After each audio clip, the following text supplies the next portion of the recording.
Chapter 18: Rotational and Vibrational Transitions of Molecules. Section 18.2: Vibrational Transition. The vibrational energy of a harmonic oscillator is n plus half times h nu, where n is 0, 1, 2, 3, 4, etc. The selection rule for the vibrational transition of a harmonic oscillator is that n must change by 1 in a photon-induced vibrational transition. This is because a photon consists of an oscillating electric field and an oscillating magnetic field. Well, its oscillating electric field combined with the vibration of a molecule, a diatomic molecule with a dipole moment, will cause the coupling between the electric field generated by the oscillating dipole and the oscillating electric field of the photon. That's why this quantum number n has to change when the vibrating molecule absorbs a photon. There are two types of vibrational transitions: excitation or de-excitation. In excitation, n increases. In de-excitation, n decreases. In the n to n plus 1 vibrational excitation, the energy change is positive h nu. In the n plus 1 to n vibrational de-excitation, the energy change is negative h nu. For convenience, we often define a vibrational wave number omega. Omega is nu over c. This omega is different from that omega for angular frequency. So very often we use the same letter for different meanings. Again, this omega here means vibrational wave number. It's nu over c. C is the speed of light. Now let's take the experimental data of hydrogen chlorine 35 as an example. We have omega equals 2884 per centimeter. That means within 1 centimeter we can fit in 2884 such waves. We can compute the frequency nu using the equation nu equals omega c. So we have the value of omega, we have the value of the speed of light. We get the frequency 8.6 times 10 to the power of 13 hertz. In the n to n plus 1 vibrational transition, delta E is h nu. We plug in all the numbers, we get 5.7 times 10 to the power of negative 20 joule. So from this level n to this level n plus 1, well, the molecule will need to absorb a photon with this much energy.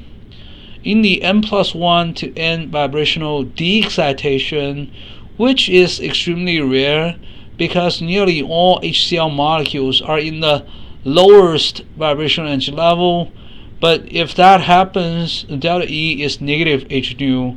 For example, if we're looking at the vibrational de-excitation of HCl35 from n equals 1 to n equals 0, and then, well, delta E is negative 5.7 times 10 to the power of negative 20 joule.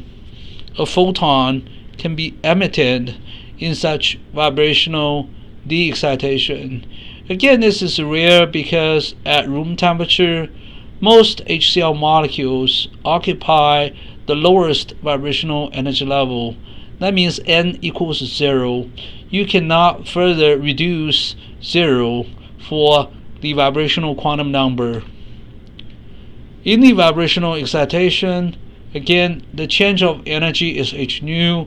We can compute this, and also we can calculate this delta E over kBT.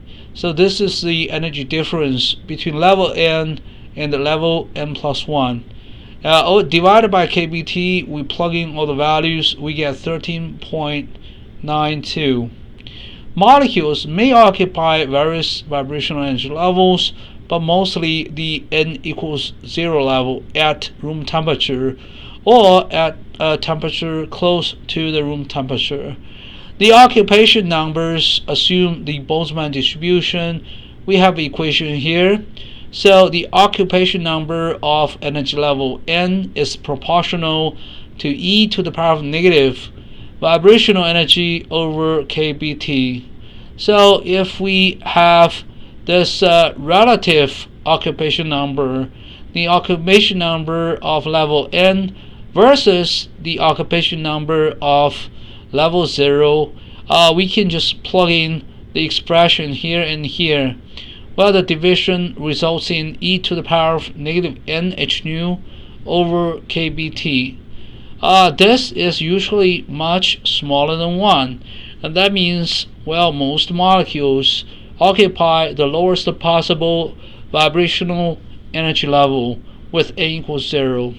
Taking the room temperature HCl as example, n sub 1 over n sub 0, the relative occupation number is e to the power of negative h nu over kBT.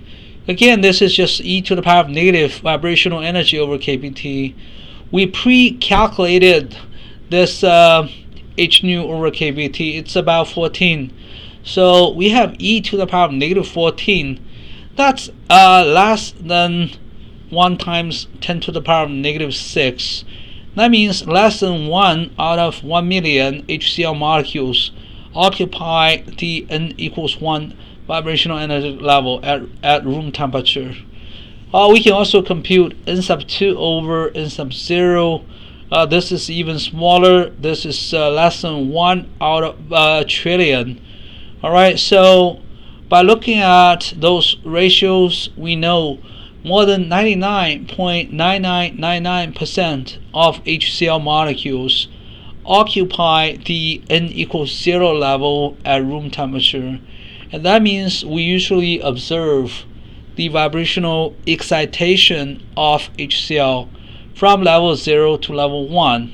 But it's extremely rare to observe the vibrational de-excitation from n equals 1 to n equals 0 because we don't have many HCl molecules in the n equals 1 energy level in the first place.